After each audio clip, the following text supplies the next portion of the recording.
Hey there, Flock. I'm Mike Cousins from Epic Duck Studios, and welcome to the Epic Hobby. In today's episode, I'm going to be going over the technique I use to paint comic book style miniatures. Now, you may have seen this on my Relic Blade miniatures. I shared them all over social media, and they just kind of took off like wildfire. And I can kind of see why, because it's not something you see very often. It's a really hard technique for a lot of people to actually wrap their heads around, but it's actually quite simple once you get it kind of in practice. So I'm going to show you the steps I use to just nail that down, what I found really worked for me. So I'm going to be using a Reaper Miniatures Deep One Servitor today. So this is a Reaper Bones miniature, and I've just primed it in black. Now, I had initially primed my models in white, and even went so far as to paint white over the white primer, thinking that I'd want to start from a very, very light base coat before I even got color on the model, and that turned out to just not really be important. So I'm starting this one from a black prime. What's really important, there's basically a couple key steps to making a good cel shaded or comic book style looking miniature. You want a miniature that doesn't have a lot of depth of detail, which I mean a lot of small little details that are really hard to pick out. Now in this case, this guy is basically just a lot of skin. His, sort of back section's got like almost like a carapace thing going on, and that's a little bit detail saturated, but for the most part, he's pretty open to interpretation. The reason you want that is you want to be able to add hash marks, little squiggly lines and so on with black ink at the end where you want to put them to kind of accent a muscle or draw some detail to an area or even just create shadow. And if there's too much existing detail in the miniature, that can be really difficult to do. So I've picked this guy out because he's pretty low detail. He's mostly a lot of nice big smooth surfaces, and that tends to work best for this technique. Now that's not to say it can't be done with other models, but I just found through the ones I worked on, the Stonekin Battleborn from Relic Blade and the Shadow Fox, I felt worked the best out of the group, where the Gnome Alchemist, who unfortunately is riding on Shadow Fox, actually kind of worked out the worst. And I felt it was just because he had so many small details, I couldn't really work in that comic book feel. So aside from a miniature, there's a couple things you really need to pull this off. So you're going to want your paint, and that's just kind of a given. What you want to do though is you want to work with very bright opaque paints. So I'm going to be working a lot with Citadel paints today. I'm going to always be starting with a Citadel base paint.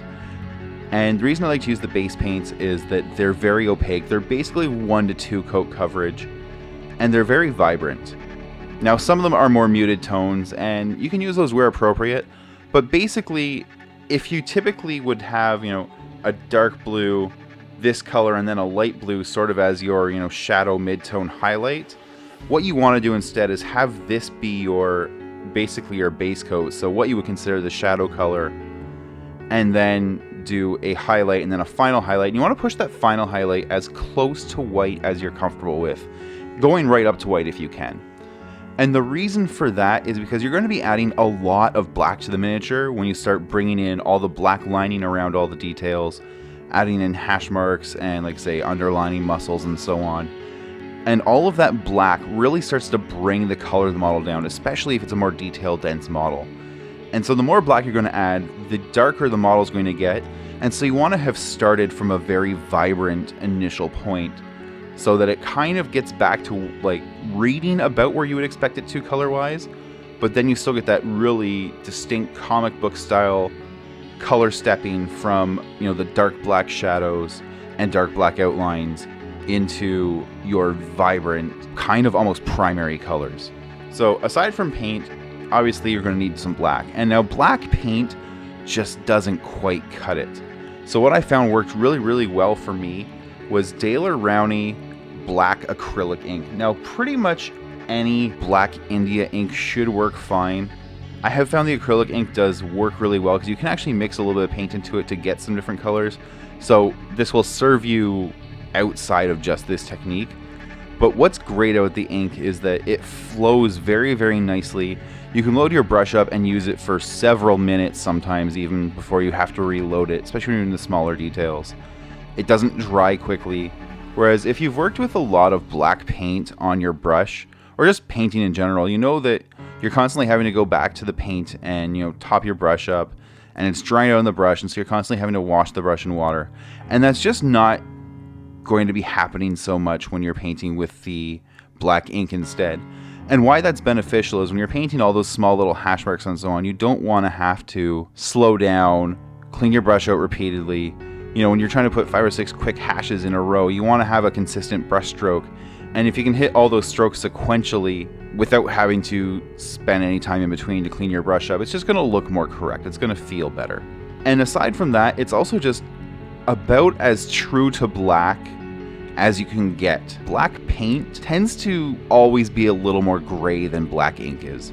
And so this just really helps bring things down to just that super sharp black outline. Now, the other thing you'll want to use that's probably not already in your arsenal is a heavy body acrylic white. And now this is titanium white. And titanium white is the whitest white that ever whited. It's as white as a white paint can get. Now, this Liquitex heavy body acrylic I actually find isn't very opaque. It produces a very see-through color, and so you do have to use a little bit of it, and you have to go back a few times. So this isn't my favorite heavy body acrylic, but it's a big tube, and it's the one I've got right now, so it's what I'll be working with until I run out. Which does mean I'll be working with that one for probably about a year or so, because that is a 5-ounce tube, and we're used to buying a ½ ounce of paint at a time. So I'm going to go ahead and just start laying down some base coats. I'm going to paint most of him blue. I'm going to focus some more bone color towards his belly, his lower jaw, that kind of area. You know, as if he was a fish, right? They have sort of the white belly, the colored back. I'm going to also just make some colored areas, probably in purple on his back, and then bring his webbing. You know, there's some fins there. I'm probably going to bring the fins all the way out to yellow. So I'm going to start by just doing some vibrant, solid base coats.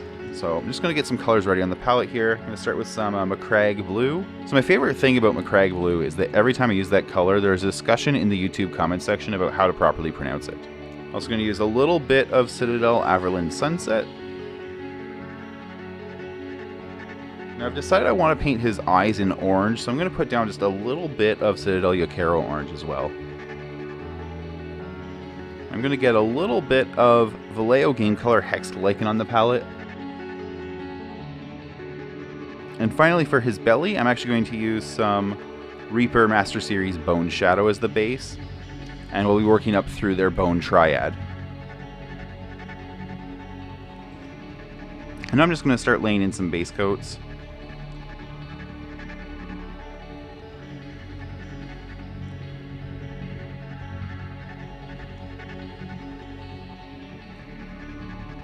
And I'm being, not particularly careful, being a little bit sloppy here.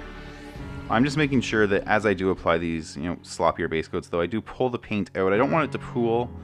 I don't want it to, build up too much in any one area. But I also want to be, fairly quick and efficient here. So I am really just kind of slopping it on, and like I say, just pulling it around, making sure it doesn't pool in a crevice. It won't take too long to dry in any one area. And I'm not really paying attention to the fact that some of this should be yellow. I'll cover that up after. This is actually a really, really good time to use an airbrush to apply the color. Now you can see, this is not quite a perfect one coat coverage. Part of that could be because I also transferred my paints to eyedroppers, and in doing so I did have to thin them down a little bit so they would flow from the pot to the eyedropper correctly. So most of my Citadel paints tend to be just a little bit thinner than you would find them if you were to use them straight from the pot. Now if that's something you're interested in, there is a video on my YouTube channel where I demonstrate how I transfer my Citadel paints over to eyedroppers. You can find the link in the top right corner right now. And you can definitely see there, sort of like on this arm, there are some areas where it just sort of goes on a little bit translucent. A little bit of the black primer just shows through, and we'll want to fix those eventually. But I do need to let this dry before I can continue.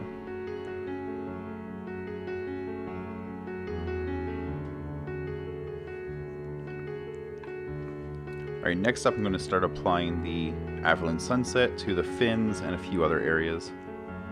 So that's going to be these just little fishy fins in the back of his arms. Now, what's great about the comic book technique is because you're going to be painting these thick black lines between your details, you don't need to have perfectly crisp edges between them. So if, I get a little bit of this yellow up where the blue should be, or vice versa, there's going to be a black line basically covering up that sort of boundary area anyway. So as long as I don't do something too stupid, too messy, the painting technique itself is going to kind of hide my mistakes. And you can see that color is not covering over the dark blue in one coat, and that's okay. We'll come back in, add a second coat after. I want to let that one dry first. That second coat's looking much better.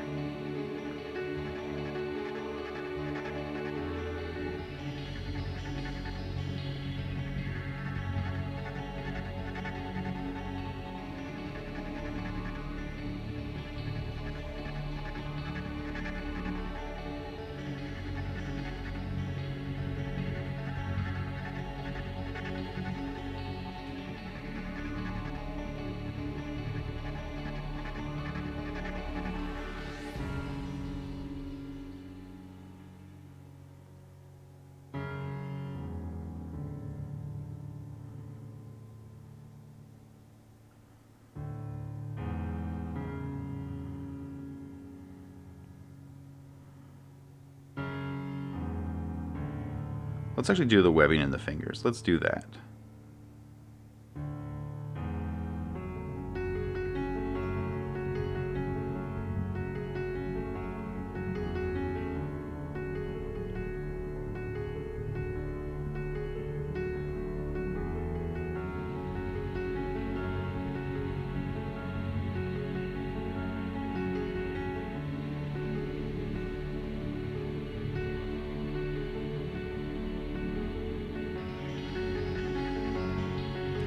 Now there's a couple little sort of, fleshy bits sticking out the side of the feet. I'm going to hit those in yellow as well.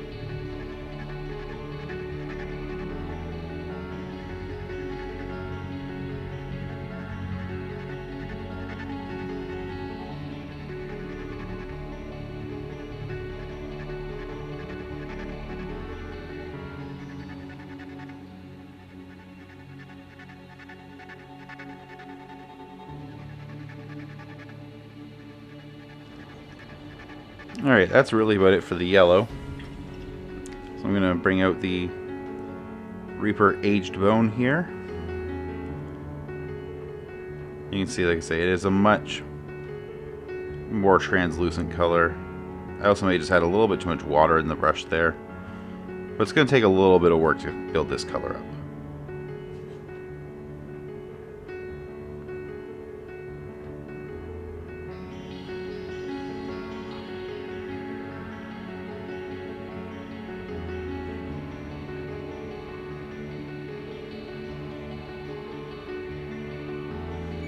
I gotta let that dry because you can see I'm just kind of pushing the paint around at this point. It's not building up like it should. So I've gone ahead and just finished some of the base coats off camera. I did actually switch out the Reaper Bone Shadow for some Citadel Xandri Dust instead. I just found the Bone Shadow was going on a little bit too thinly, and I really wanted the base coats to be opaque. So right now I've just got down to 3 colors, the McCraig Blue, the Xandri Dust, and Averland Sunset. So I'm going to go ahead and just add 2 more base coats here. I'm going to hit the eyes with a little bit of Yokero Orange. I'm going to add some purple to the back. I'm going to be using some Vallejo Game Color Hexed Lichen for that. And finally, he also still has a bunch of teeth that I actually didn't really notice at first. I'm going to pick them out with the Xandri Dust as well. I'm just going to do all that off camera because it's just basic base coat work and you don't really need to see that. Okay, so at this point all the base coats are done. You see I just filled in his eyes, brought some purple along his back, basically this sort of overlapping scale area. So from here I want to start working on nice rough highlights. And that's really sort of one of the cruxes of the comic style look.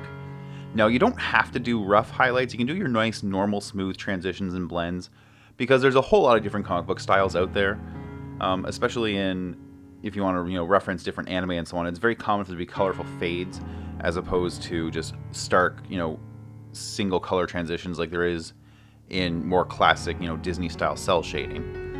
And so you can kind of go whichever way you want with it. In my case, though, I want to go with more of a classic cel shaded look, and so I am going to do some basically direct, just stepped highlights where I go from this darker blue to a lighter blue to an even lighter blue to probably white at the very, very top. So I'm going to begin by using some Citadel Layer Techless Blue to highlight the blue. Now this is probably going to be too far of a jump, so you may also see me mix this about 50-50 with the existing McCrag Blue. Now for the other colors, I'm going to just have a little bit of P3 Morrow White on standby just to make some lighter colors where I need it. The belly area I'm going to lighten up with some Screaming Skull and Flayed One Flesh, so I'll be starting with the Flayed One Flesh and then finishing with the Screaming Skull. And for the purple on the back, I'm going to begin highlighting it with some Warlord Purple. And finally, for both the eyes and the yellow fin areas, I'll be using some Uriel Yellow and then finally mixing some white into that. So there's my next sort of set of colors. I'm going to just begin laying in some highlights now. And you can see there is quite a jump between those two shades of blue. And because it's a little bit of a larger model, I'm going to go ahead and mix an interim color. So I'm just going to take a little bit of both and just kind of get something that sits in the middle here. I'm going to start just applying a little bit of that for some highlight.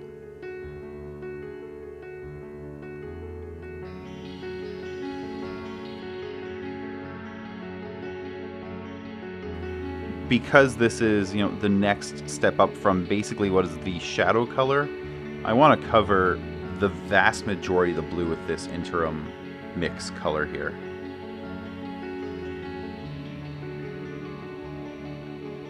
You can see I'm being a little bit rough with it. I'm letting the brush just sort of pass over the crevices. I'm letting them just stay dark. In this sort of shadowed area under the arm here, I'm not even going to bother really with that. I'm just going to leave it alone. At least for the time being. If I find it looks a little bit weird later, I might come revisit it. But at the moment, this is working pretty well.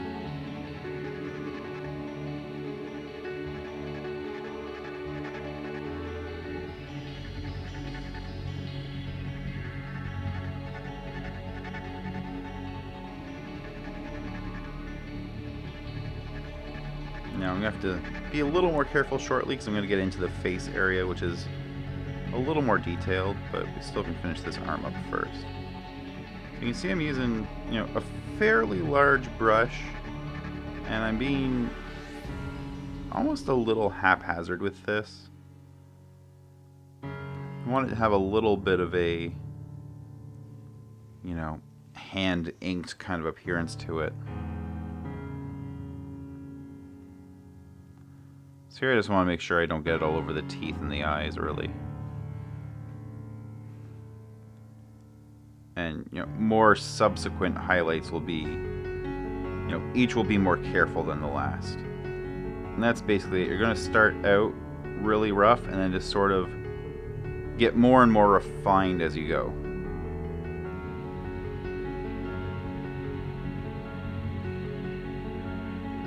So now I'm going to move straight to the pure Techless Blue here and kind of just repeat what I just did. With this, I'm going to be a little more selective. I'm really just kind of going to focus on sort of the upper facing parts of the model, maybe some forward facing bits as well.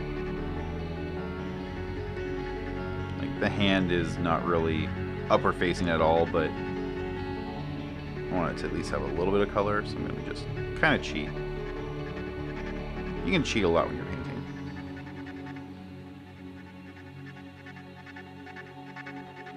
Sometimes it's more important that the color goes where you intend than where it, naturally should land.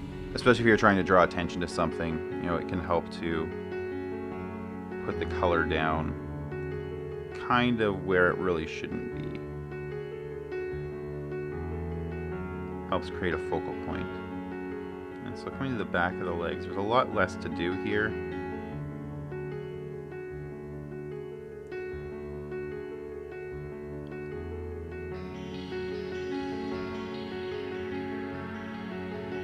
Now we'll just repeat on the other side.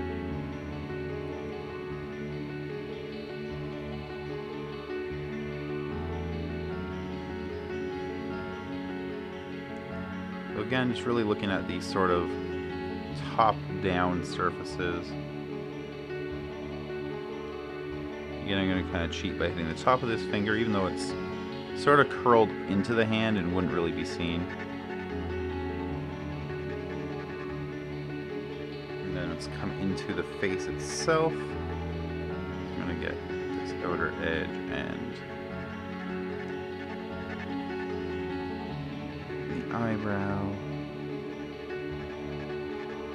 Now the face, after everything else is said and done, after I've done all the black lining and everything, I may come back in and detail the face a little more, because it's just, the face is always the most important part of every model.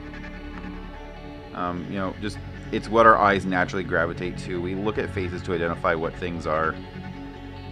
It's just, you know, it's instinct, it's reflex. And so it makes sense to put the most detail into the face and the most color. You know, you want it to become a focal point so people can find the face easy. And then that helps them identify what the face is, and so on. You know, face carries mood and tone and, you know, intent, hostility, all that kind of stuff, right? So it's valuable to go back and, you know, after everything is done, still add a little more detail to a face, because it really, in a lot of ways, tells the story of the miniature as much as pose and other things do too. Alright, so there's our rough blue highlights. It's getting closer. I'm going to add just a little bit of some P3 Moro white now into that and do one more highlight there before I push it all the way to white in a few spots. So let's go ahead and going to get a little bit of that on the palette.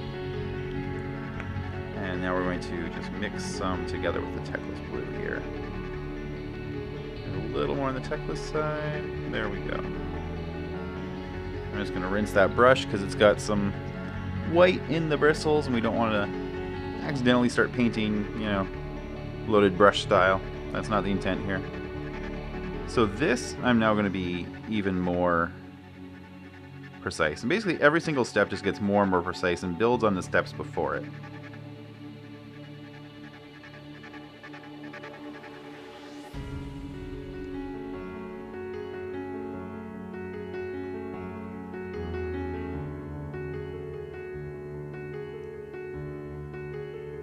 So here's where maybe, you know, in the last step I kind of mentioned, you know, cheating in a few places to add color where it really didn't belong, to just draw attention to a detail. Now that I'm getting really, really light, that sort of becomes less of a viable option now. You know, if I start putting really light blue into some shadows, it might really not look correct. So you can see I'm kind of avoiding that at this point. I'm really being picky with where this goes.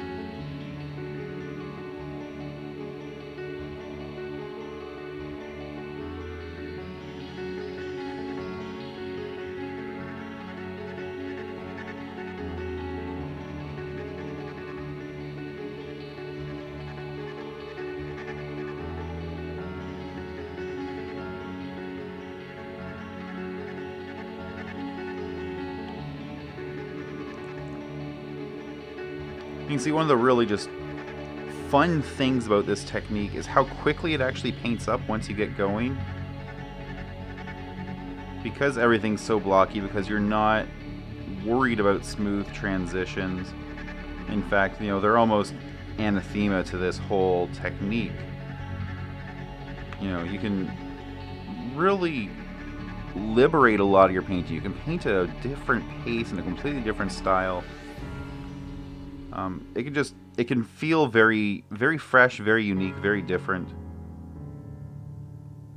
So I was working with one of the flock, one of the regular, you know, viewers of the Epic Duck Twitch stream, and he's been trying this lately, and he found it very, actually mentally taxing to not blend everything. It's such an ingrained habit that it, you know, it was actually extra work for him not to, because he just had to keep reminding himself that that's not what he's supposed to be doing.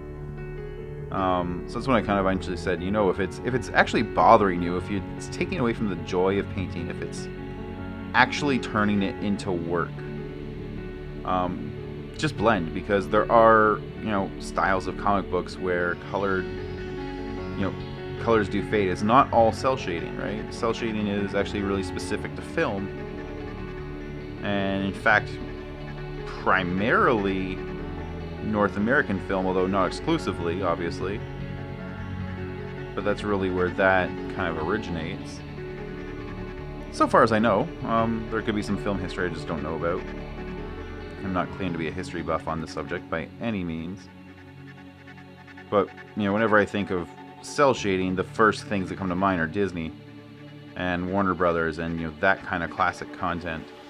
And I mean, they were doing basically cel shading with black and white before color broadcasting was even an option. So I kind of have to assume it at least dates back to there, but I mean, it probably actually, goes back even further to, newspaper comic strips and so on. Again, in black and white, because it's not like they're, printing, the Saturday Morning Funnies in color back then. It just wasn't. If it was possible, it still wasn't cost effective. Alright, so now we can see a lot more of this miniature. You can now see I'm really focusing the light color up towards his head. I kind of left his legs a little bit on the darker side. And that's sort of intentional. It helps draw the focus up. Eventually it'll really draw the focus to his teeth and his eyes, and we'll have a really nice bright purple crown here. So the last thing I want to do is just grab just a little bit of pure white here. And I'm going to just add very sparing dots of this. Pretty much just to these shoulders. You can go as nuts with this as you want. With this piece, I'm going to kind of try and focus it. So I'm kind of keeping it towards, this sort of, basically from the elbows up, really. And I'm going to do the same on the other side, then we'll come back and visit the head in just a moment. You can see my brush is in need of cleaning. The bristles are starting to split a little bit. That's usually a good sign that you got some, paint building up, and you got to take care of that. So we'll do that in just a moment here. So we're going to just go ahead and bring some into the face as well. And so for that, again, I'm still being pretty sparing. I don't want to use a lot of it. Now you notice I'm actually using the P3 Moro White instead of the Titanium White I mentioned earlier. Moro White's a really good close second, and just the tone of this piece, I'm not necessarily sure I want to push to, a super pure white.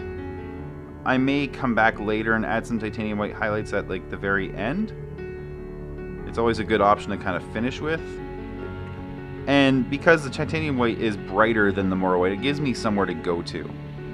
If I went to Titanium White right now, I can't get brighter. I can't advance that. Whereas this is potentially a second last step instead of a final step, right? It's still got room for me to do something on top of it. So we're going to stop right there with the white, though. So right now, I'm going to just fix up this eyelid. Then we're going to stop. Bring that around on both eyes. So I'm going to be doing the same to the other areas, the yellow, the tan, and the purple. I'm going to do that off camera because it's the same technique. It's going to be just building up, lighter shades of each until I get close to white. And again, I'm probably not going to come all the way to white with any of this, except maybe the eyes and really close to the top of the head here with the purple. Alright, at this point I've finished doing all the highlights. You can see I've brought in basically all the way to white on the yellow areas. The belly and underarm and so on are basically the same as well, almost all the way up to white. And the purple, not quite to white, but kind of really focused here. Then just more or less almost as an edge highlight coming into the lower areas. But I'm also finding that the blue isn't quite as vibrant as I want it to be, so I'm going to come back in with a little bit of Techless blue and just kind of brighten everything up just a little bit before I start the black lining. Now, this may require me to do some of the highlights again because I potentially am going to paint over a couple here.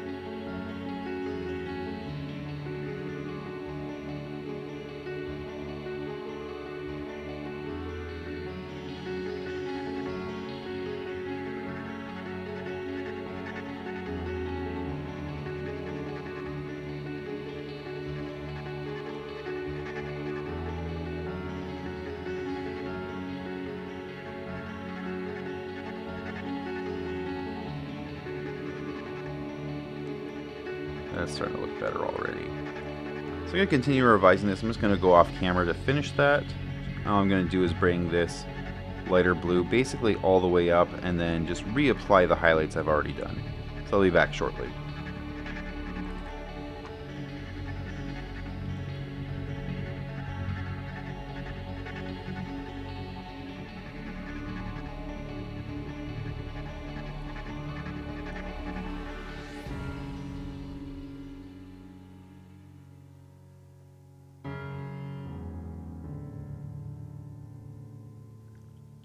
I want to do all my highlights basically in a couple steps. So I'm kind of just repeating the process I did before I corrected the blue. I'm going to repeat that one more time basically with pure white. I'm going to add just a tiny bit of that blue mix back into it. See, it's almost just pure white here. And that's going to basically be focused towards the top of the model now.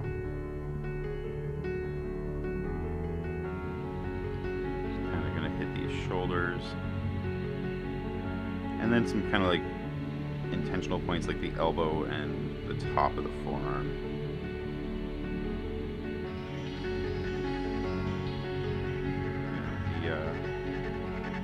I want to call them eyelids, eye sockets. Bring them out. Same with the little bridge of his nose.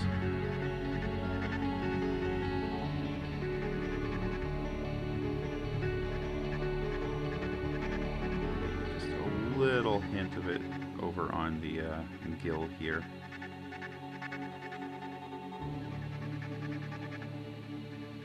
Okay, now that's interesting. I just noticed, always notice things late in painting. So on this side I've kind of got two overlapping gills. Whereas when I painted on this side, I assumed that was a fold in his neck. So that actually should be blue as well. I'll go off camera and correct that in a minute, but it should match on the other side. I find that actually happens a lot with fantasy miniatures when you're painting their clothing. And, you know, you think something's a pocket and it turns out to be, you know, a satchel, or you get weird little things like that happening where something's just, you can't quite make out what a detail is until much later in the painting process. Sometimes it takes getting something wrong to identify it.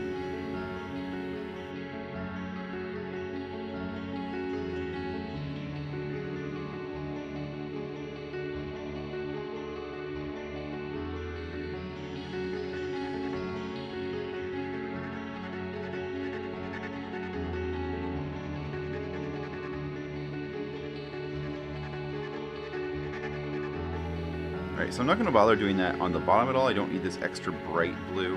I'm going to just one more time come in some just basically pure white here. I'm just going to hit a little bit of it.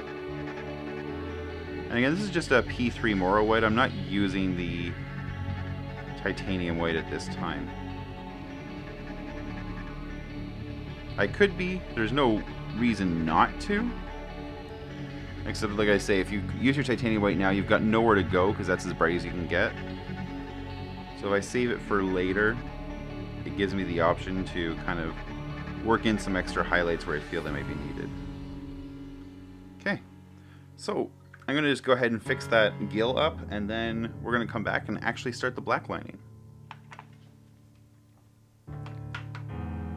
Alright, so I fixed up that gill, and now comes the really fun part. Now we're going to actually start working on the black lining. And so for that I'm going to use the Daler Rowney black acrylic ink. I don't need a lot of this. Now what's really cool is it has an integrated eyedropper. Just get a little bit out there.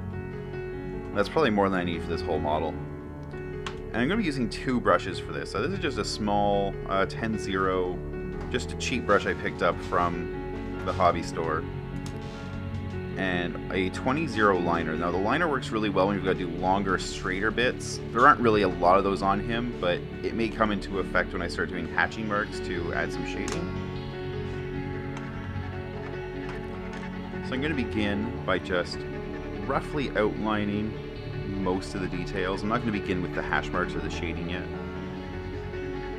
So really, some really important areas to outline are between color transitions. Now sometimes you don't want to, like from the purple to the blue here, I kind of want to leave that as if it were a fade, so I don't want to outline that. But for example, underneath this muscle group here, I want to add a little sharpness to that. And then, you know, the area here between the blue and the yellow.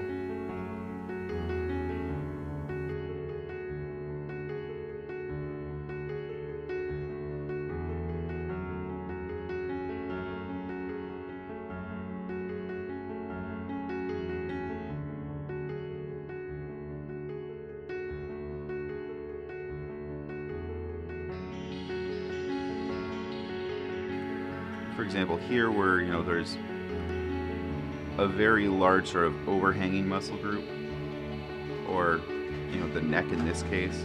So I'm going to outline that because even though it's the same color, I want to really draw attention to the fact that there is a sharp crease or a fold in the flesh.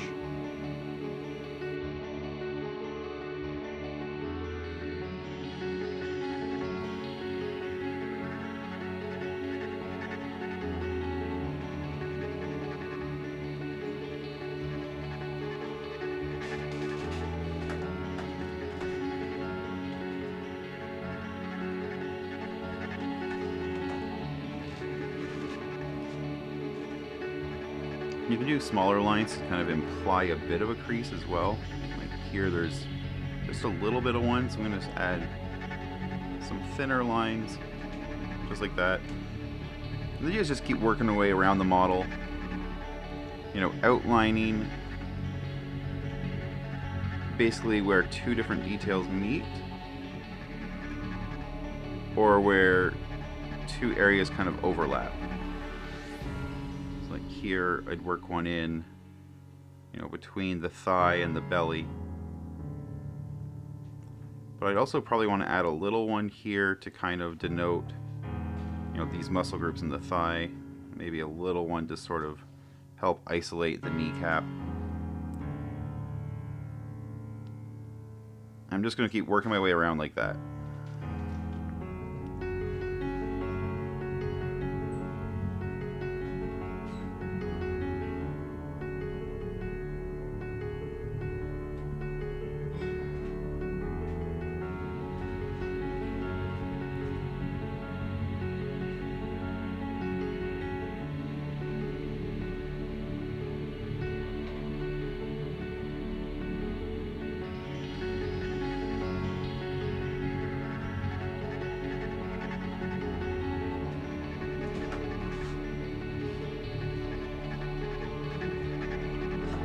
I accidentally got a little black on the back of the hand. I'll just touch that up after. You're bound to make a few little mistakes, and that's totally okay. Just accept that and be ready to fix them later.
So when you're dealing with the underside of areas like the bottoms of the arms, you can always just bring pure black in.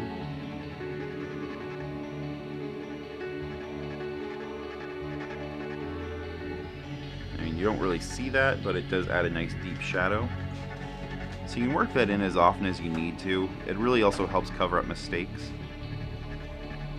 So that whole area is black now, and you know, it reads fine from above. And actually just gives it a good comic look if you do happen to see the model from below, which you really shouldn't be. You know, it's really not how, you know, models aren't intended to be looked at, right? This is, you know, laying prone on the table.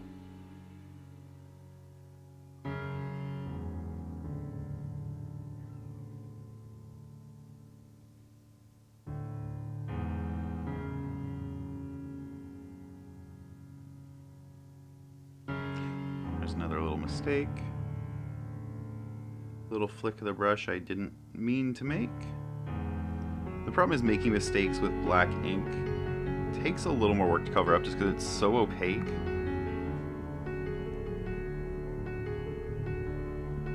So, I mean, you do want to be careful and prevent them as much as you can, but you're not going to make zero.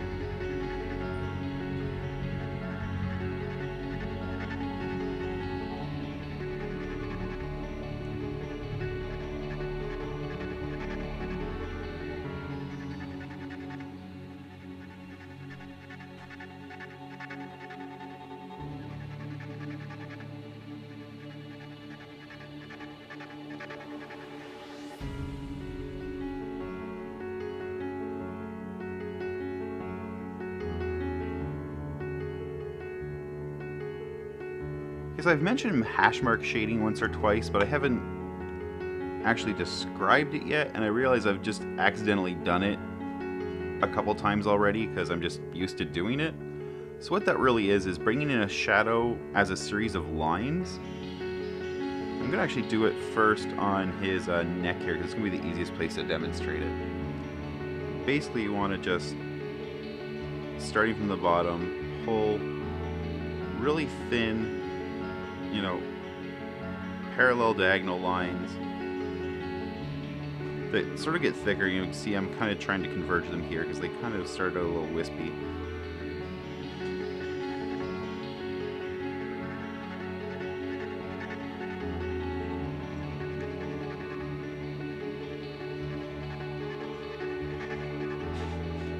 And they can be a little tricky where there's ridges in the details. Like here, there's sort of a little fold in his neck, and so it's making it try to follow that fold. And sometimes the best way to fix that is just to kind of black right over it. You can kind of see we're starting to get a little bit of like a cartoon, almost like a comic book style shade to the bottom, but it doesn't quite come far enough around the model. So now what I want to do is add a second set in the opposite direction. And I'm going to bring them a little further out onto the model here.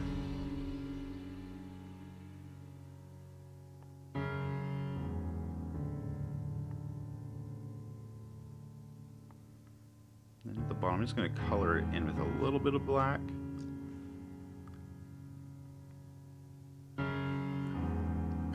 And now we're starting to get a much more, you know, complete comic book feel to that detail. You can see there's still some weird parts, like right in here it gets, you know, dark then light then dark again, and that's because that little ridge. But that actually kind of works because it in a way highlights this ridge just a little bit, so that's totally okay. Do is just add a few more contrasting lines this way if we want, and basically as you want to darken this, if you want to bring it further and further, just continuously add more contrasting lines and just kind of keep changing the angle each time. Now, there's going to be a point where you can take it too far. Like, I don't want to go any further than that, really. But what I can do now is start to add some little, like, pen marks almost, as if this were hand-drawn. So I'm going to put just, like, almost like some hand-drawn texture onto it, even though there's not really anything there. Look like he's got some little, you know, maybe some bumps or some pustules or something. Yeah, not much more than that. You don't want to like overtake the whole surface, but just adding a little bit of it like that really starts to sell the comic book look. I'm just going to repeat this now for a few more details.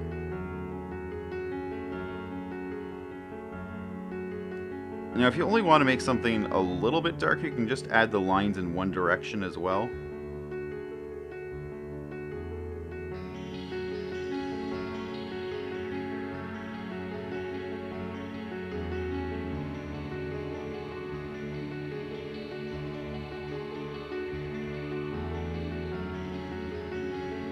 Start again, just kind of under the belly. You can see here he's got this sort of this little fold here, so I'm going to actually line that first.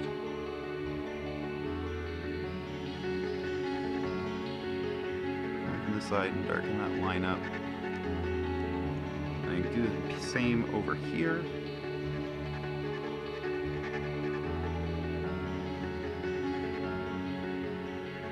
So really accentuate this fold first. And then I can work some lines out from that to help shade it. So I'm going to start just at the side, very small light lines, and probably only one direction here.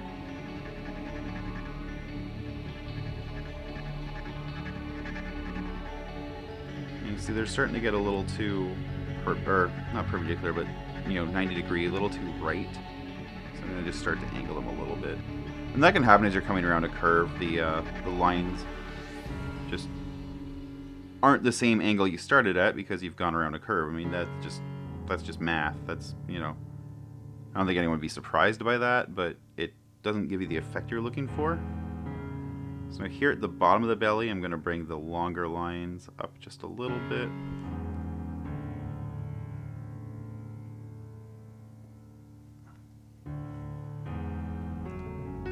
I'm just going to add some of those little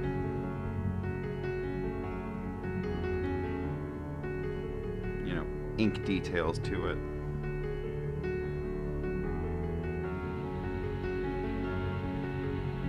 You can do like little creases or something.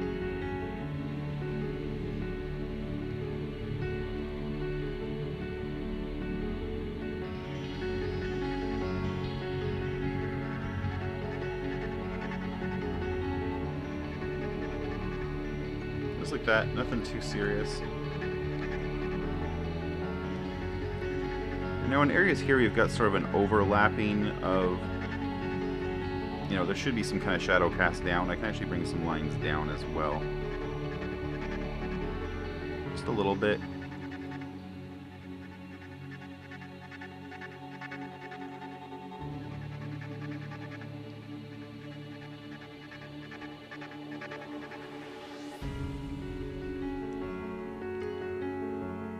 And as you're going, you can sort of just get a feel for areas that might be, too light, and just add a little more black into them pretty easily.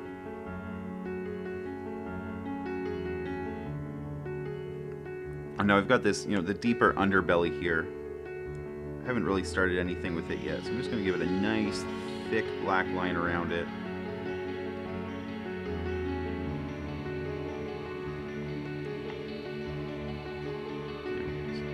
Right around, and really not being too concerned with the brush control, because also it's not in a really visible area. And then we're going to just take that and we're going to hash from the bottom again, but we're going to bring it almost all the way up to the top, because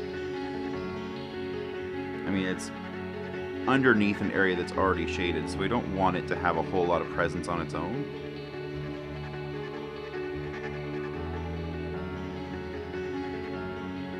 Just kind of like that.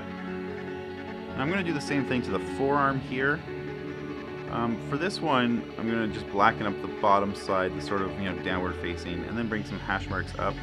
Now this is why I went back and lightened the blue, because you can see if I were doing this over the original McCrag blue, you almost wouldn't even see this. It'd be, dark over dark, and it just wouldn't really show up enough to even be worth doing. So that's why I say, it's kind of funny. I mentioned it right at the very beginning. You want to start from sort of what your mid-tone color is and never your shadow color, because you're going to be adding so much shadow to it. And the very first thing I did was not follow my own advice. So, that happens, I guess. And now here, where there's some areas with like the fingers here, I'm just going to add just some single lines to kind of add a little bit of the implication of a shadow. I don't really want to go too overboard with it. And kind of same here with the underarm. I'm just going to pull some lines out of it. Maybe like the bottom of this shoulder muscle as well. Just, we're almost at that point adding more of a texture than a shade, I guess. And just a little bit coming from the other side too. You see I'm just doing very, very small sporadic lines.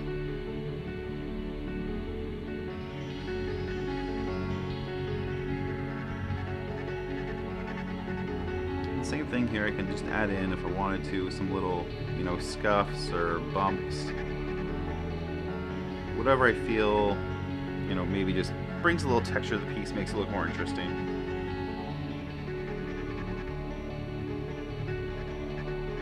Now the face is kind of a totally different beast. Maybe not so much on this guy because he's got really large, you know, cartoony details in the first place, but if this were a human face, I may have some difficulties applying a lot of these techniques to it properly. Just because of the scale. So it's kind of... what I've almost done is just departed from this sort of format once I get to the face. You know, I'll do as much as I can to outline details and so on, but there comes a point where it doesn't serve you properly anymore, especially... you know, like say around the eyes, like these black lines may be, you know, too heavy to actually outline an eye with. And so it's okay to kind of fall back to more traditional methods, especially like with a face, you want to draw attention to it, you want it to stand out.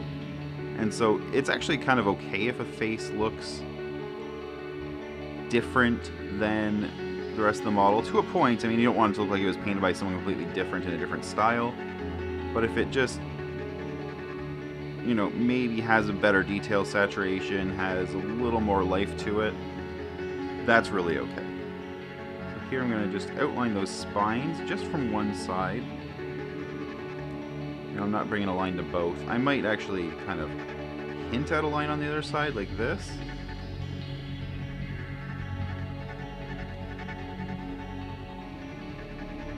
But I'm not going to take the line all the way to the end.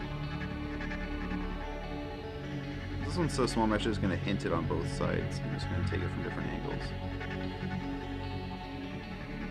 Again, here I'm going to just come under the leg and just go pure black, but kind of bring it out as lines to the sides.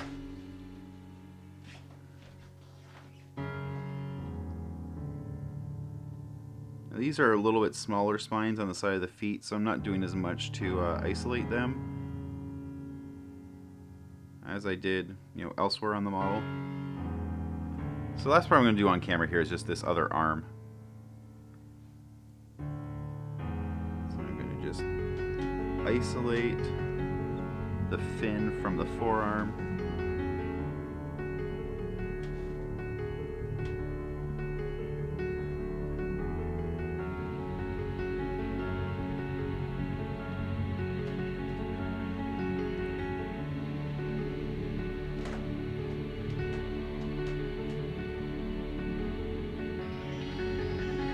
Shadow in under the armpit here. You see, I'm just pulling those lines out, so it's just got a little bit like a jagged edge to it.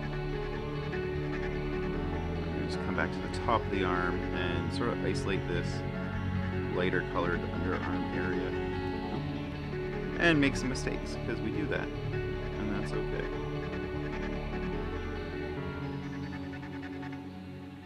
I'm just going to thicken that black line and hide the mistake instead of coming back to fix it later.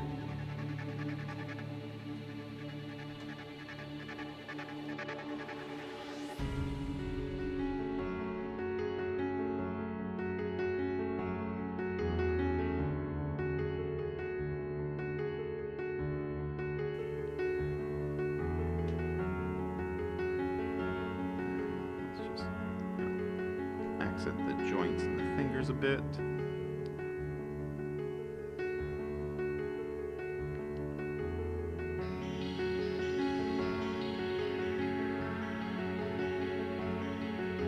A little bit of hashing up this way.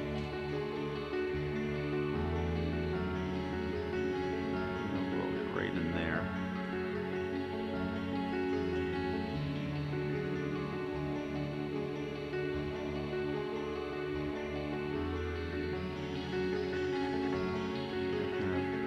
draw a little line on the back of each spine.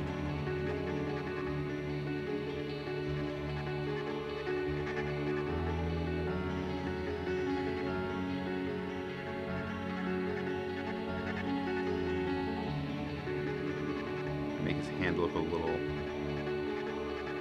worn.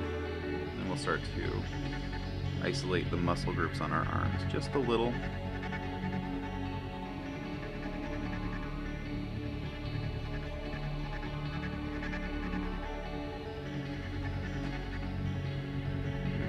Push the definition of the elbow joint there a little further. And let's do the back side of the fins here as well. So again, just outline to isolate.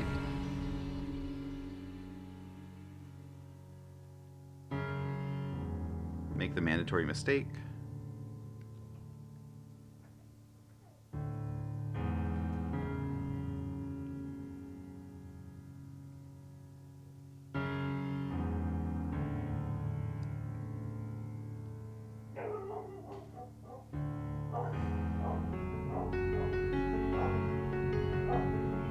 One thing you want to do is actually just look at the edge of the hand, because, you know, those webs are a 3D object and they do wrap around the finger, and they have some thickness to them, so you want to make sure that, you know, didn't accidentally paint lines on both sides that either didn't line up or that, you know, wrapped around and then you just kind of messed up the other side. So you want to just, you know, do a little quality control there.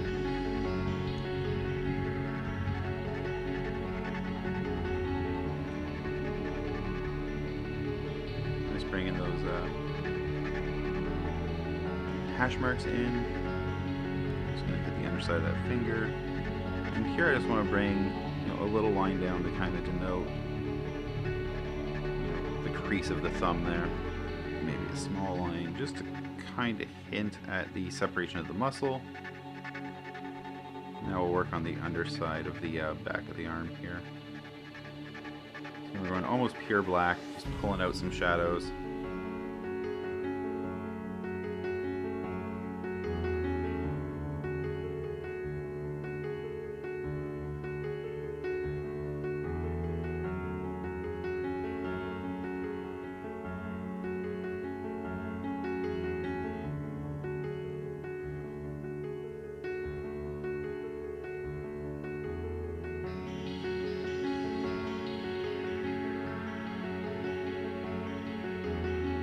You can see the sort of broad, you know, underhanging details. I'm almost entirely painting them in black. And the reason for that is that way when you look at the model from profile, you get a really stark black outline on some areas, which just really accentuates the comic effect.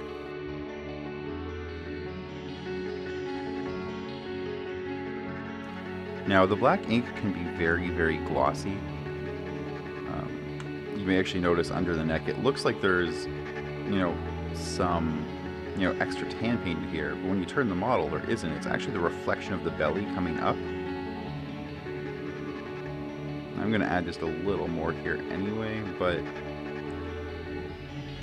that's actually just a reflection of this in the ink. So you'll want to make sure when everything's kind of done that you do make sure to get a matte coat on models painted this way.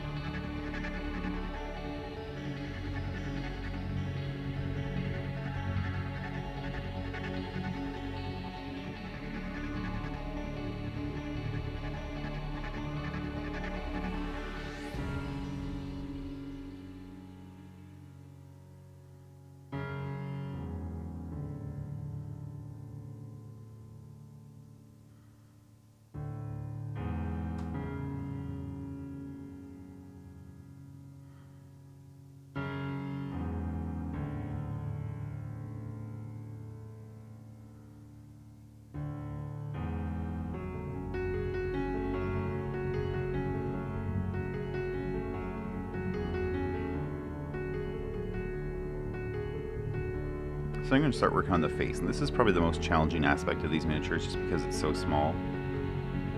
Even with actually, you know, a physically larger face like this, it's still pretty fine detail. I'm going to switch brushes here for a moment. What I'm using now is just a 10-0 spotter instead of a 10-0 round. It's just a little bit smaller, a little bit finer.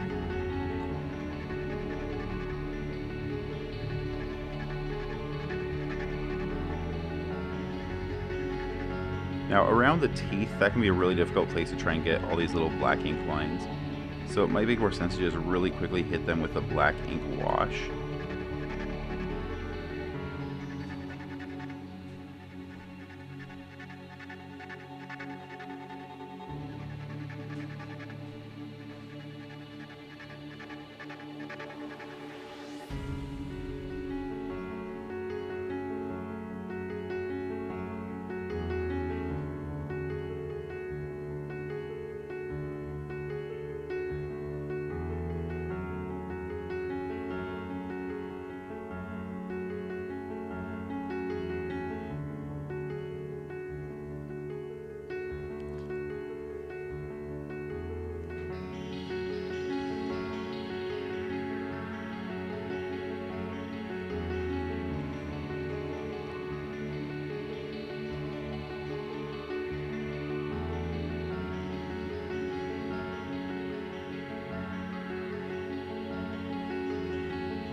I'm going to try it anyway.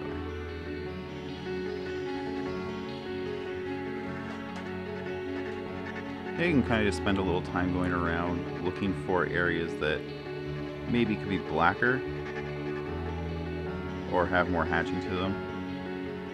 I'm actually going to just black out this entire sort of underhanging belly.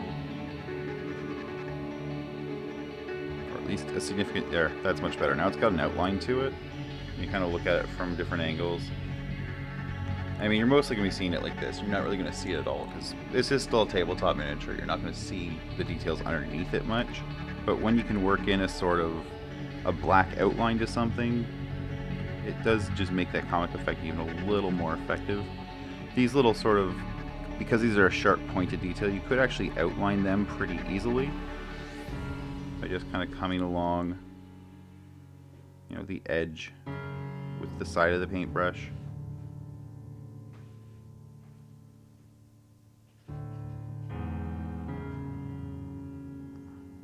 Just like that.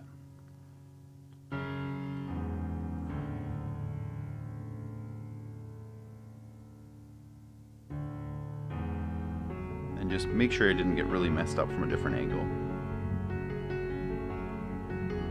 See, or maybe we want to just finish that off just a little bit.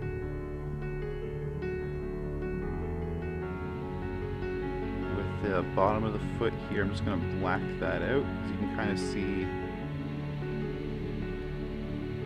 you know, a little bit of that from above. And so now again we have that sort of just a bit of a black outline happening underneath it. And just keep pulling that forward a little bit further. There we go. It's pretty subtle. It's just almost a hint of a line, but it does the job. So, but the only part of this miniature I haven't focused on is this, the purple ridges on his back. And all I really need to do for those is kind of come in and underline each one. I can even feather that underline out, because I did sort of want the illusion that the purple and the blue fade, even if I didn't really put the effort into making them fade.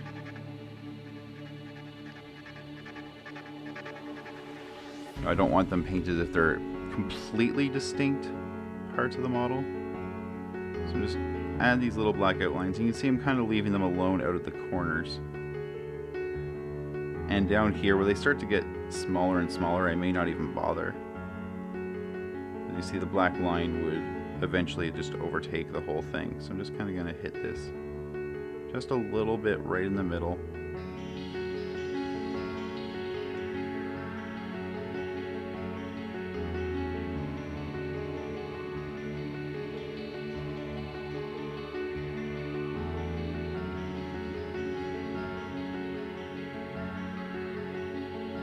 Little mistake there.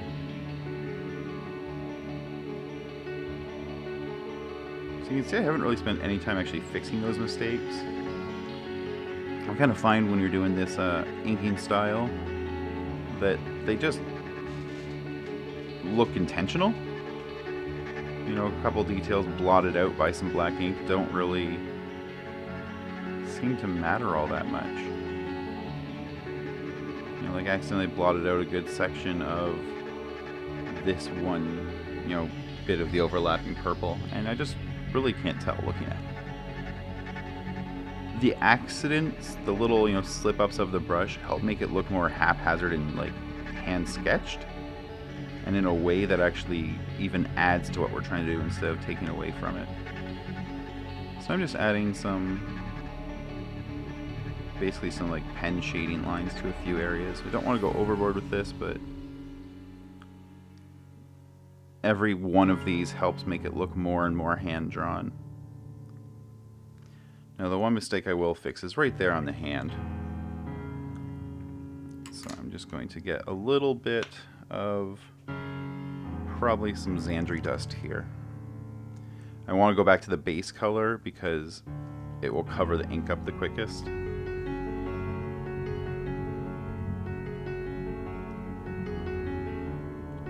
And there's probably some touch-ups I could do on the yellow areas. The black is very, very overpowering there.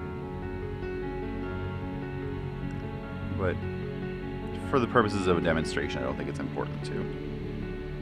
So you'll notice that the comic effect is really more pronounced on the sort of the tan areas, and it's kind of visible here on his forearm where there's a lot of light color, but it's really the most pronounced on the lightest bits. And I mean, I could make it much more pronounced everywhere else by using an even lighter blue, by just kind of continuously pushing things lighter and lighter, because you want as much contrast between whatever color you're working with and the black ink as possible. So obviously the darker a color is, the less you can see that there's a distinction between it and the black. You know, where there was still a lot of the dark blue, like under the arms and under the legs, the difference between the dark blue and the black isn't really even terribly noticeable. But obviously it's, completely noticeable even on like the darkest parts of the belly. And so because of that, that's why using light colors is so important. You don't have to use them everywhere. Just the little bit on the belly and this arm is enough to imply the effect elsewhere. You see what's going on here, and the couple little scribbles on the arm kind of let you know that's what's happening. But obviously the lighter you're painting over, the lighter the color you're painting over, the more pronounced that effect is. So the more you can mute your palette, the more you can make it lighter, the more comic book-esque this is going to look. Now your other option is, you can always go, there are so many different styles in comics. Obviously this is just one style. This is very much inspired by Borderlands, this sort of, this sketchy look with the, just the little, bits and scratches and so on. That's really where I took my inspiration from. But you could take, Hellboy comics by Mike Mignola, for example, and paint half of this in black, and then just do solid colors elsewhere. And you would get a completely different look using basically the same techniques.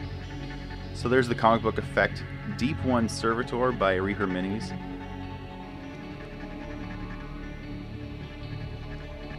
I'd love to see what people do with this process. If you do paint your own miniatures like this, please share them. Please tag Epic Duck Studios wherever you have me posting your photos, whether it's on Twitter or Instagram or Facebook. Please tag me. I'd love to see your work. I hope you've enjoyed this tutorial and you do something epic with it. Hey, I hope you enjoyed this video. There's plenty more here on YouTube. You can also join me twice a week at twitch.tv/epicduckstudios on Thursday and Sunday evenings at 8 p.m. Eastern, where I do stream my painting live. If you want to support the show, you can do that at patreon.com/epicduck. Even giving as little as $1 a month helps keep the lights on and the paint flowing. You can also help by hitting subscribe here on YouTube or sharing this video with some friends. Thanks a lot!